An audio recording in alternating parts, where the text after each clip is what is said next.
Sabato mattina al centro commerciale è iniziato l'assalto. Altrettanto pare stia succedendo ai diritti dei lavoratori MediaWorld, così dicono i sindacati, accade da qualche anno a questa parte, con la chiusura di punti vendita, i licenziamenti, gli spostamenti dei dipendenti in negozi a centinaia di chilometri di distanza, cosa che li costringe a breve a dimettersi.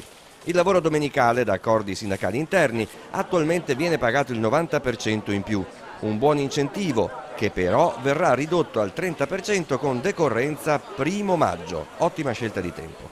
L'incertezza regna sovrana, i lavoratori si sentono senza un futuro. L'azienda pare perda 17 milioni e dicono CGIL Cislewill nega qualsiasi informazioni al riguardo, mentre ha già chiuso 2 punti vendita in Italia con un preavviso di 40 giorni. Noi non sappiamo nell'arco dei prossimi mesi, anni, che cosa ne sarà di noi, perché quello che capita adesso a Grosseto e a Milano, una stazione centrale, più avanti potrebbe capitare anche a Padova 2, Padova 1, a Treviso, a Vicenza e così via. Quindi siamo in un limbo dove andiamo a lavorare ogni giorno senza sapere che cosa ne sarà di noi. A Padova sono circa 100 i lavoratori impiegati nei 2 negozi di Sant'Agostino e via Venezia. In tutto il Veneto sono quasi 1000. Cosa chiedono all'azienda?